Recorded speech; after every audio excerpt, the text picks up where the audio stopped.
Pengertian, perkembangan bahasa, dan pemerolehan bahasa.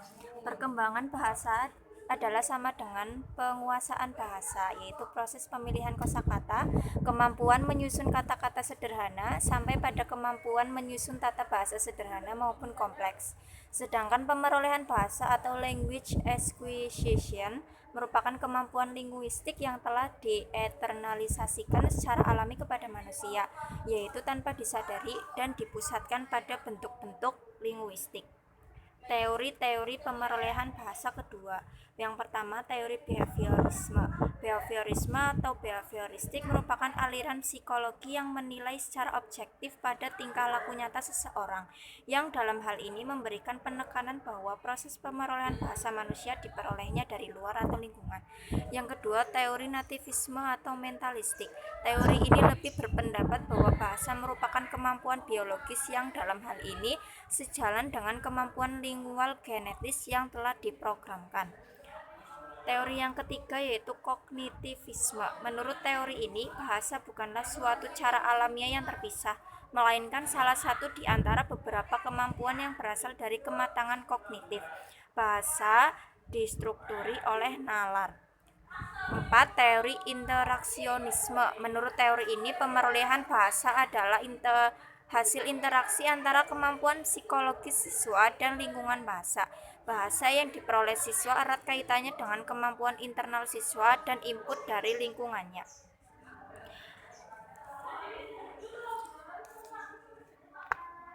Teori-teori pemerolehan bahasa kedua. Yang kelima, ada teori fungsionativisme. Teori fungsional melalui revolusi penelitian dalam pembelajaran dan pemerolehan bahasa, di mana mereka melihat bahwa bahasa adalah hasil manifestasi kemampuan kognitif dan afektif yang bermanfaat bagi manusia itu sendiri, manusia dan lingkungan sekitar untuk berhubungan dengan mereka ataupun dalam rangka menjelajah dunia. Teori fungsional lebih menekankan bahasa dan fungsi komunikatifnya.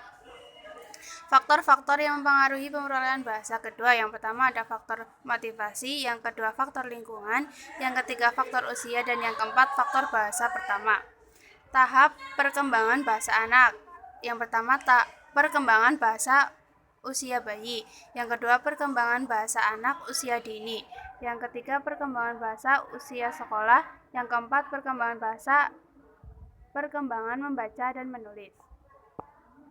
Gangguan perkembangan bahasa dan pemerolehan bahasa pada anak. Yang pertama ada gangguan perkembangan bahasa pada anak. Ada disfasia, ada gangguan disintegratif pada kanak-kanak, ada gangguan multisystem development disorder, ada sindrom Asperger. Yang kedua, gangguan pemerolehan bahasa pada anak. Ada gangguan artikulasi dan gangguan bahasa dislogia. Kesimpulan, perkembangan bahasa anak dan pemerolehan bahasa kedua merupakan topik penting yang membutuhkan perhatian khusus. Proses perkembangan bahasa kedua berbeda dengan pemerolehan bahasa pertama dan melibatkan pembelajaran yang sengaja dan sadar. Beberapa teori yang dibahas meliputi behaviorisme, nativisme, dan kognitivisme.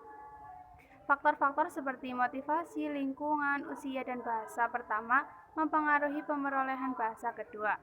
Tahap perkembangan bahasa anak meliputi berbagai fase dari usia bayi hingga kemampuan membaca dan menulis.